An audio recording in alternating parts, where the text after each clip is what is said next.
regardless of if it hurts someone or not, you got to be transparent. And I think, again, it goes back to that thing of we lie to ourselves better than anyone else. Finally, a bed that senses snoring and automatically responds. Meet the Ergo Smart Base from Tempur-Pedic, our first system that detects snoring, then automatically adjusts by raising the bed. Get your best sleep all night, every night. Now, save up to $500 on select adjustable mattress sets during the Tempur-Pedic Black Friday event. Get full offer details at TempurPedic.com. What can you do if you wake up rested? Improve your overall health and performance with deep, restful sleep and app-controlled cooling technology by Chili Sleep. Enjoy uninterrupted and high-quality deep sleep that caters to your body's natural rest pattern. Chili Sleep helps you rest soundly beside your partner with temperature settings adjusted specifically for your side of the bed. Visit chilisleep.com/try. That's CHILISLEEP.com/TRY. Welcome to the Secret Life Podcast. Tell me your secret. I'll tell you mine.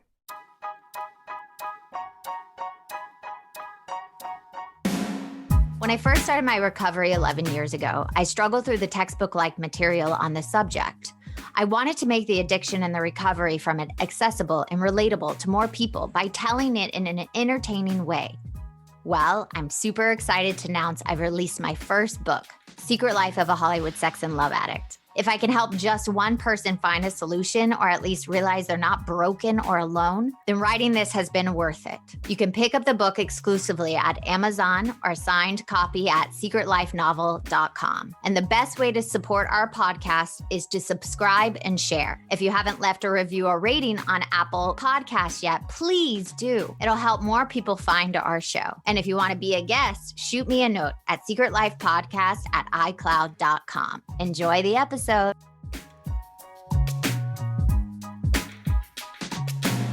Welcome to Secret Life Podcast. I'm Brianne Davis-Gant. Today I'm pulling back the curtains of all kinds of human secrets. We'll hear about what people are hiding from themselves or others. You know those deep, dark secrets you probably want to take to your grave? Or those lighter, funnier secrets that are just plain embarrassing? Really? The how, the what, the where, and the why. Today, my guest is Jason. Now, Jason, I have a question for you. Yes. Dun, dun, dun. What is your secret? Well, Brianne, I was thinking about this when you invited me on, and much like yourself in recovery, of course, I'm alcohol and sex and love to a certain extent, but I came to a realization through my journaling and confirming with my brother that I had my first drink far younger than I recollected.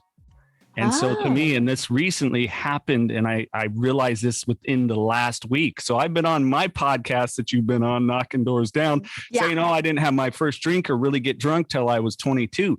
No, tracing it back, I believe I had my first beer at 7. And it was like a crazy realization because that wasn't long after, as talking with you on the podcast, that I was molested as a kid. Yeah. And so it was like, it threw me into shock. Tracing back that timeline. It was like you had a secret from yourself. You blacked out that moment from yourself. Yes. Wow. When did you? So a week ago you found this out?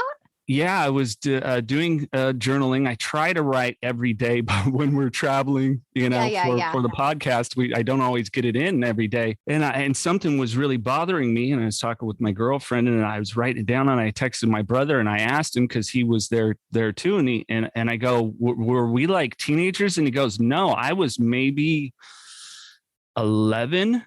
And so we're 4 years apart. And so it was 6 or 7 years old. And the ironic situation in doing that was this was the son of the man who molested me. And he couldn't have been but 18 years old. So it's kind of like, boy, if I even knew where the man was in the world, I'd want to find out, what was going on with him. Because I remember him, when he was working, he was a guy that was drinking every day excessively at 18 years old. So it was kind of, it really threw me aback that some of this stuff that I fell to started younger than I remember. Now, I didn't drink anymore after that because it Yeah. wasn't available. But it was quite a shock to write that down and get some confirmation in my memory of childhood. There's a lot of shoddiness there that I just don't remember. So I told you that, like, I don't remember a lot of my childhood. I just like covered it up, and we do that, protect ourselves. But when it popped in your head when you were journaling, do you remember images? Do you remember it specifically, like picking up the drink, putting it in your mouth? What did that look like? I vividly remember. I remember what the young man looked like. His face, his eye color, his stubbly beard, the smell, the can, the design of it, which is different than what this very popular brand uses now. Exactly where we were at behind my parents' shop, the time of year. It was in the fall. The smell where I grew up. Between the oil from the big rigs that hit the ground and the dirt and the orchards and everything else. It was like I recalled it all, and it really threw me back. So it was, yeah. Did it feel like a missing piece of your puzzle? I think so. And that it's, you've been there, you've done the work. Yes. And, I've listened to your book, and I'm still trying to I'm actually on the second listen. So I'm still trying to, is that Bree or is that somebody else's story? I love it. It's like a Where's Waldo? Like, Exactly. Who is this? Is this? But yeah, it's this weird thing that happens. Do you feel yourself like getting to know yourself more, or were you triggered by it? Like, what was that feeling after writing down? Because I have experienced it. So I would love my listeners to hear. It definitely, I would say a little bit of a trigger because I didn't dislike it. Yeah. Of course, the taste, you're like the first, but then when you start to feel something different, you're like, okay, this is kind of cool. And I was a short, tiny, skinny kid. So this hit me pretty good. Luckily, it was a weekend. I believe my mom was away. And, where was your mom? My mom was a travel agent at the time, so she was gone a lot and doing things. And my dad was working. Obviously, we were probably helping him that day or something like that. So it wasn't an abnormal situation. But it triggered me in the sense that I reconnected with me at that age and kind of the things and not understanding, boy, these things that it's like, this is exciting. What is this about? And I'm feeling more adult or whatever it is. And, I always wanted to really be heard. I always felt like the kid, better seen than heard. Yeah. And so it was like, I'm being welcomed in, I'm being accepted. And here it is, this guy that's pretty cool that works for my dad. And, this is when tattoos weren't cool. And he had one on his forearm. I don't recollect what it was, and those kind of things. So it was, it did at first, but luckily, having that support and people to talk to and, it settled that pretty quickly. Yeah. But it was definitely a situation where it heightened that anxiety that a lot of us get. And, senses were kind of firing really quick. So it was, I better do something right now before it goes awry. So, I was at home with the kids and just started hanging out with them, especially my daughter and things like that. Get present with your life right now and all of that. Yeah. Yeah. Do you feel like, now that you know this truth about yourself and you've been carrying this secret within yourself, that you can heal differently? And was that now your first addiction, or was there something before that? I think as we talked when you were on Knocking Doors Down, the pornography was first because that was at a younger age with my dad, for people that, haven't listened to Bree on that episode, but, what age were you? 6. Yeah. I mean, I saw porn early too. I mean, we've talked about that, but what was that experience before? So you can. I remember that vividly because I was with my mom. She was taking me, our house was up on a hill and it was about 200 yards down a hill to where my dad's shop was. And there he is. And I don't know if he was gassed up or using at that time or whatever it was, but for whatever reason to him, it was a good idea, which, him and I've made amends on this, and, he had his regrets for sure. But whatever reason, decided to show me. And I don't remember if it was a Playboy or a Penthouse or whatever. And so for me, I'd never had a really good bond with my dad. I really didn't until about my mid to, early 20s. It was like that bond thing. I was like, okay, I'm being accepted by dad, because, I had seen the covers of these things, but never inside, they were. Like he was sharing his world with you or something. Exactly. Because it was, he's a truck driver and all the, the guys, and everybody after work and, they would have drinks or whatever. So there was a different generation. They didn't know any better that seeing those images tainted your brain and desensitizes you. Oh, yeah. Because I remember vividly movies like, seeing Caddyshack and Risky Business and, the list goes on and on of these that had overt sexuality, nudity, and all these things in it. And so, no, I know that was for sure the first thing before alcohol, because I didn't really. And it's funny, too. I always say that the first time I got drunk was when I was 22. Yeah. And the reality tracing back, I was dating an older woman when I was like 18, 19 years old. She was 26, 27, something like that. And she goes, no, when you were 19, we got drunk together several times. And I'm like, wow, okay. Because I had reached out to her about a month ago, and she's like, no, you got drunk with me. Don't you remember our first date? You went to a club. We went, saw this Prince impersonator.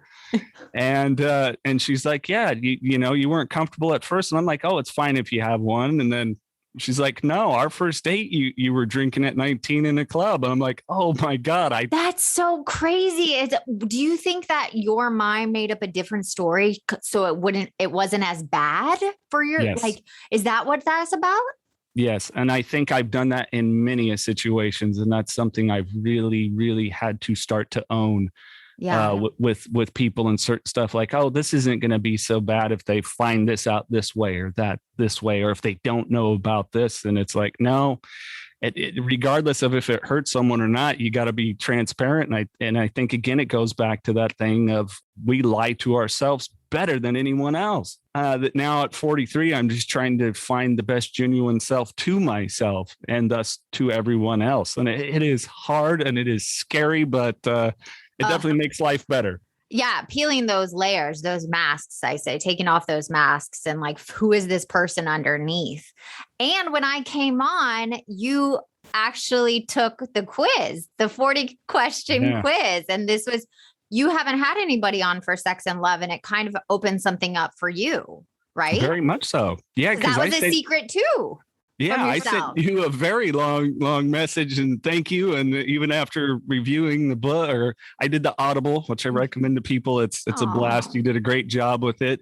But pure torture. Oh, it was great. Oh my God, I hated it. Yeah, it's the worst.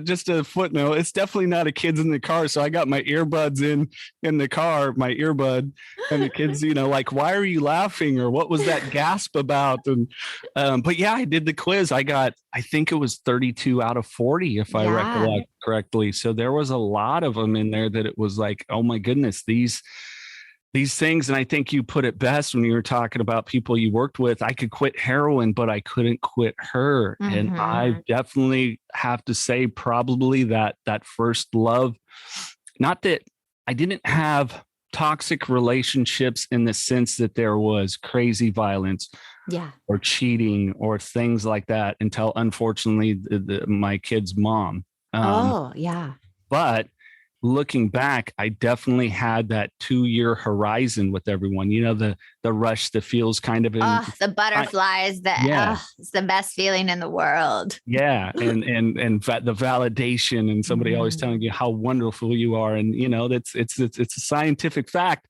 that stuff wears off after 2 years. Every time I've been chasing that high, and it wears off every time, but. That is what we get addicted to. And that's the same high, like we said, of heroin, of cocaine, of like that euphoria we feel. Oh yeah. And and the interesting thing, and hopefully people listen to the talk we were able to have with you and on other stuff that you're on, that has just been great.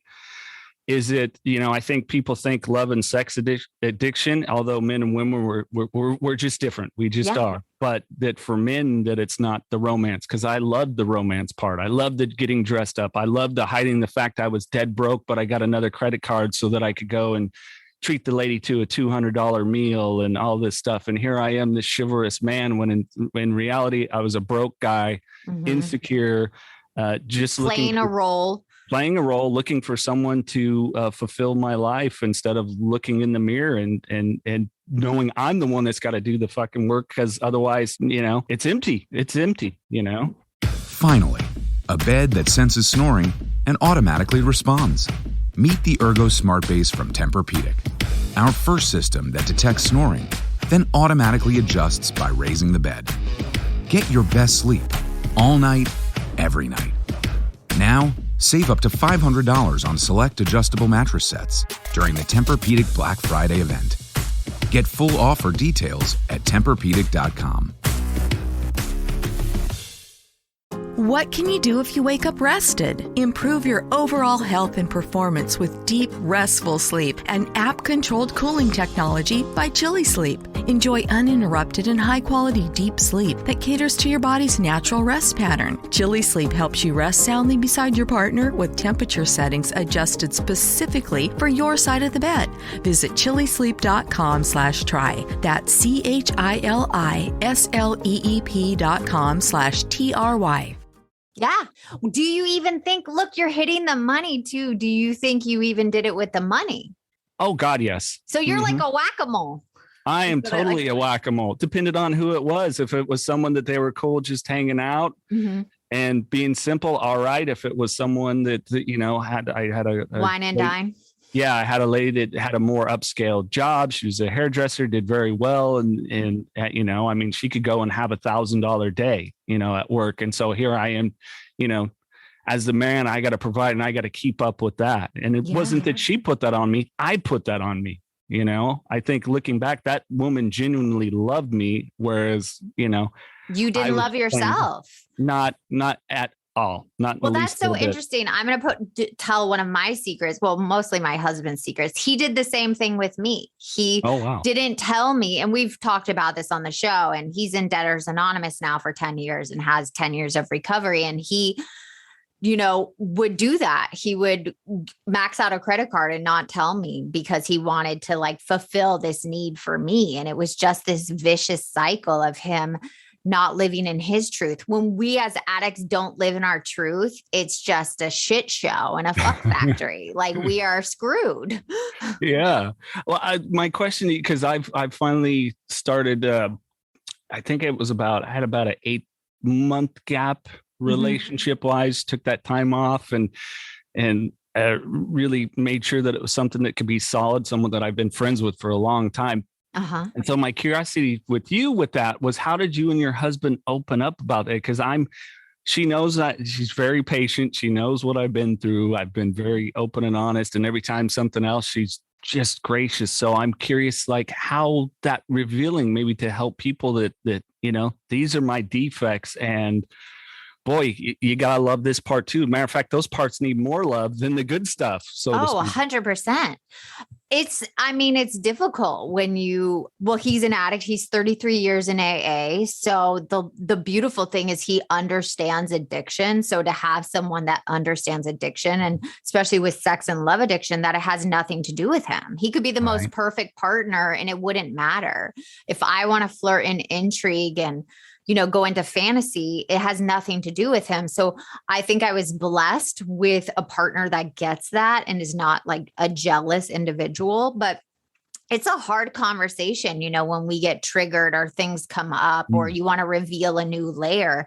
And first, what we always do is reveal it in our programs, with our sponsors, with a therapist, because when you don't have it in yourself and have the tools and understand it completely, it's very hard to explain it to another person. So I would say first do the work before you reveal is how we kind of work together, because if not, he'll try to fix me or I'll try to fix him. That codependency can come in. Yeah. And I thank you. I appreciate you sharing that, because I certainly have to, I'm a fixer. So yeah, you are. Yeah.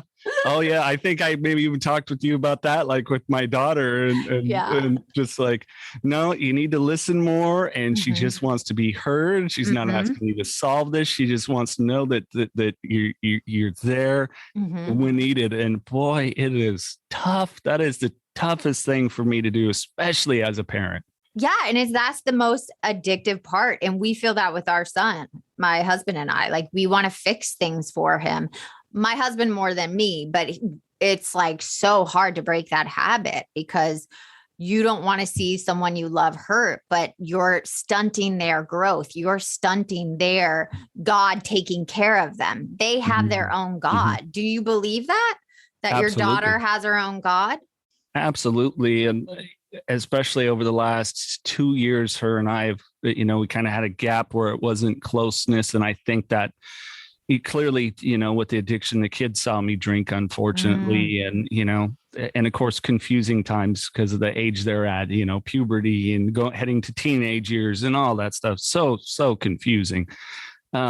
That I think she really pulled away. And as she sees that I'm a stable person and everything else, there's that reconnectivity there, and I've shared with you, my son is on the, has Asperger's autism spectrum. So you only kind of get so much out of him, but I'm really proud of him too. He had a situation with school where something made him uncomfortable and he voiced it to, his instructor and he has a IEP, so individualized education plan, and to the people of what made him uncomfortable about a scenario. And for him, where he's at on the spectrum, so incredibly mature. So to see these growth things, it's just like, okay, I think they're going to be all right. And he has better tools than you and I. Right. Exactly. And very mature like about attack or hold it in, or at least he is allowed and able to express himself in a healthy way. And that's the whole deal. You and I didn't get the tools to express ourselves in a healthy way and feel those feelings. So Absolutely. You're passing it on. God, I hope so. And yes, to answer your question, I do see them more curious as I explore my faith, the God I do business with, and talk openly with them about it. I'd even brought up, hey, there's a church. It's really great. Me, I'm not a denomination guy. I could go to a Buddhist ceremony. I could go to a Native American ceremony, which I have, and get something out of all of them. They all have such a beautiful thing and a great message that I think, you go in open-minded and present, you can take something in. And they were up for it this time. Years ago, they wouldn't have been, and so they're really starting to see more about fellowship, as the world's opening up, getting a lot more social interactions and things like that, people for the most part are really good and really generous. And so I think they're starting to understand that element, because it can be a lofty concept for all of us here as adults. I'm sure you struggle with it as I do, that like, okay, so there's something that really cares about me. What bullshit, but totally. Back, and you're like, wait, I don't have to earn this person, this entity, this energy's love. Like I'm already loved just as I am. And I used to be like, no, that doesn't feel right. that is you a lie, as we would say. You a lie. Wait, there's no conditions. I need some conditions to like strive or make myself feel like shit. And it's like, no, you are loved exactly as you are with what you have. And it's just getting to that place. I mean, I can say I can get spiritual in a bathroom. Like I don't need to get on my knees or anything. It's just constantly turning it over to something bigger than me, because we are all connected. We're all connected. Yeah. And we want to be unique and special, and you're not unique and special, and I'm not unique and special. And when we come to each other in a humble way, like we are all as one, I feel like that's when the healing comes and the God comes. I agree. And I think it's, sometimes people overcomplicate that. I don't know what your thoughts on it are. It could be as simple as you're going in to get a coffee and, we had a recent work situation. What? My co-host and myself, as you know. Yeah. So we were in getting a coffee, and the lady in front of us was just so incredibly rude to this young man, just terrible. So we just chatted it up. That is the worst to me. Yeah, chatted it up with him, left a tip, thanked him. And, because if we can do those one little tiny things, and it doesn't have to be this big lofty thing like, I've given $1,000 to this charity, which is great. But when you actually can be of service in the simplest ways throughout your day, that kind word. I mean, I know both of us being parents, kids get down on themselves, and it's like, hey, buddy, or I call my daughter Pumpkin Patch or whatever it is. Aww. Something, just a little something in there with them, if it's about their insecurities, talking through it with them, or just saying something nice. And we can do that with everybody. And I think that's that connectivity. That's that thing. If, I know you're an avid meeting person. I do most of mine via Zoom, but when I do, and someone, maybe they want to hear a story about a guest that we've had on the Knocking Doors Down podcast, or they just want my take. Maybe I said something that resonated with them and giving them a few minutes of my time. I can think of one where it was a lady that was similar, trying to break that toxic relationship. And, we had a conversation about what does it make you think and feel about yourself? And well, I'm a piece of trash. I can be yelled at. I can be demeaned. But I'm useful when we're in the lovey-dovey thing and, the wild sex and all this stuff. And it's like, is that really all you want from your life? Is that really all you want in a relationship? And it wasn't to put her on the spot. It was to hopefully lend her some questions that she could ask herself to do that work. And hopefully, I love that. I love that you're sharing the message that how bad toxic relationships are. And I always tell someone, does that person bring out the best in you? Do they make you feel good about yourself? Are they supportive standing next to you as a partner? Or do you feel like there's a power struggle? Those are the things to look at and see if wait a minute, this is not what I actually want in my life with another person. Yeah. And it's okay to be scared when you do. And I'm going to hold it in here, thinking about it, getting emotionally, is being in the position where I'm at now in life, being with someone, I find I love myself more with them in my life. And it's like, do they make you a better person? Do you feel? Absolutely. That's the number one key. If someone brings drama, inconsistency, abandonment issues in your life, that's like the big key for me. Do they make you a better person? Is there not that drama is not, you can't get in arguments, or it's healthy arguments. Yeah, I think our biggest argument lasted about 2 minutes and there was no yelling. It was just kind of like, all right, we disagree on this. This is just something, you have your way, I have my way. But it was kind of beautiful. We chuckled about it because there was a slight little bit of tension. Yeah. Well, yeah, you're human, right? Yeah. You get triggered, you have flaws, you feel feelings. That's totally okay. I just think if they bring out the best in you. Absolutely. And the cool thing about it, and I know you've been there, and again, people, if you haven't listened to the book or read the book, I love that you're pitching me on my podcast. It's like the best thing ever. I love the book. I genuinely loved it. I know. I finished it in 2 days, which is great for me. I mean, I'm cooking, I got the earbuds in. But that you is highlighted in there a couple of times is that anger and, our nervous system becomes heightened. And then here we are, then all of a sudden, that trauma bonding, that connection. And then there it is, that wild sex that all of a sudden leaves you empty afterwards.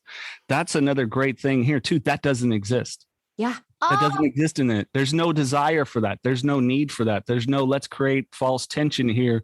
And then and then here we are. See, we're so deeply in love to swing emotionally the totally opposite direction, which is so unhealthy for your nervous system, because you are just keeping that trauma bullshit that started way back when, that had nothing to do with this person prior to meeting them. And you're bringing that on them, and they're allowing it, or they're bringing it on you and you're allowing it. So it's a nice cutting of ties of that type of environment too. I love that, because you do talk about your ex and then how different this relationship is. So like the growth there. But here, we're running out of time, but I have another question for you and I'm dying to hear. After this secret was revealed to yourself that you actually were drinking earlier and earlier and very early, do you feel like you have both your feet more in reality now that you know this truth about yourself and that it has made your bond with your partner even stronger? I think so. As you know, she has experience of addiction in her family, so she does understand this disease. Fortunately, you know, she's not totally succumbed to it, and I don't want to speak for her on any of the private stuff, but I definitely see that as it, you know, like I said, vulnerability can be scary, but it's not as scary as the way I was living and the shit that I was doing. You know, I've crashed a car that the wrecking yard guy went, wow, who was in this? Were they dead, seriously hurt? And it was me the next day standing there, no mark. You know, it's like, that's scary. That's irresponsible. So for me, in figuring this out, revealing it, being open and honest about it, I feel self-esteem and responsible to myself first and foremost. Thus I can be to my partner, to my kids, to my coworker, you know, to this, what we kind of do. You know, you and I are in the same mission that of recovery, that it happens, folks, that life is good. Life does get better. It's not easy, but life is hard. One of the best self-help books of all time is titled Life, or first words, Life is Hard. Yeah, you know? It's hard no matter if you're drinking, using sex and love, eating, getting on Netflix, looking at porn. Life is going to be hard no matter what. But the problem is when you disassociate, disconnect with one part of your life, it disconnects you from every part of your life. And now that secret is gone, that shame of starting so much younger, you feel actually more connected than ever, right? Yeah. Yes. And that definitely helps with the shame for sure. And getting closer to that authenticity. And we all struggle with it daily. I know I'm still going to have moments where maybe I chuckle at a joke to try to make someone feel better when it's not as funny as it really was. But, you know, I know I'm going to always have my defect to a certain extent of people pleasing, but it's developing a thing that so many of us addicts do not have, and it's discipline. And so for me, it's discipline. And that's not just what people outwardly see. It's, okay, you watched 3 episodes of this show. Do you really need to watch a 4th? Yeah. There's so much more you can do. Yes. There's so much more you can do for personal growth. And I'm a film, TV, music guy. I love all that stuff and it does enrich me, but there's a point where you have to, you know, slice it off. So I'm finding that is coming more and more into my life, and there's still struggles. I still struggle with depression and anxiety, and had it this morning, as a matter of fact. And, you know, but it was like, okay, you got your kids, you got to get out of bed. You're going to talk with Bree, who you just think is so freaking awesome. And, you know, all these things, and you're going to put this out there. And I think I had a little anxiety about it until I saw you pop on. I'm like, she's been there, she gets it, and the audience will get it too, you know? And if not, maybe it'll help them go, whoa, I got something else to explore. So that helped me, because it was, again, I don't know who we're going to serve. I'm not going to get to see this. It's audience. Not our business. Yeah. It's not our business who we're helping. We put it out there. You reveal yourself. You become more and more authentic. And every time you do that, you grow in yourself. And that's the beauty of this. And I'm so grateful you came on. I'm so grateful you showed up for your life, and that you were willing to look back every day with the journaling, which I think is a great tip. But I want you to give the listeners a last bit of healing. What do you say if someone has a memory come up or something? How do they deal with that aftermath of something that they have kept a secret from themselves? Don't ignore it. For me, it was uncomfortable, but that's okay. A lot of growth comes through discomfort. You know, as simple as if you think of a bodybuilder, it hurt to get those muscles that big, you know. Same kind of thing with the healing in our mind. Be willing to go through that hurt a little bit, and it may not It may not be instantaneously. We like instant gratification. Yes, we do. That's why we go to our things, as booze was quick. It was simple until it wasn't. Yeah. And so, or porn or whatever it was, or, hey, it's easy. I got the gift of gab. This person doesn't want to be with me anymore. I can go talk to some other woman, and, and that terrible cycle of snorting and drinking up people too. Understand it's going to take you a little bit of time, and that's okay. And be patient with yourself. If you're going to be patient with others, be patient with yourself. Oh, thank you so much for coming on. I am so grateful for you. And yeah, if you want to be on the show, please email me at secretlifepodcast@icloud.com. Until next time.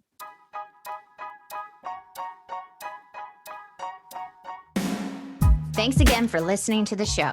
Please subscribe, rate, share, or send me a note at secretlifepodcast.com. And if you like to check out my book, head over to secretlifenovel.com or Amazon to pick up a copy for yourself or someone you love. Thanks again. See you soon. Holidays are here, and so is fashionable fitness. Gift yourself a Samsung Galaxy Z Flip 3 5G, a phone that folds in half to literally stand on its own. Pair it with the Galaxy Watch 4 for ultimate wellness and wow factor. Check health stats, flex personal records. Over 90 activities can be tracked, like biking, swimming, golfing, and more. Invest in yourself with tech made to crush goals. Holidays open up with Galaxy. Shop it all at Samsung.com. 5G connection and availability may vary. Check with carrier. Products sold separately. Unjunk your sleep at Mattress Firm's Cyber Week sale and wake up a better you. Shop in-store or online and save up to $500 when you get a king bed for the price of a queen or a queen for a twin. Plus, get a free adjustable base with qualifying Sealy purchase up to a $499 value. Or save up to $500 on Tempur-Pedic, the most highly recommended bed in America. And you can shop with confidence thanks to our low price guarantee. Unjunk your sleep, only at Mattress Firm. Offer valid with qualifying purchase. Restrictions apply. See details at mattressfirm.com.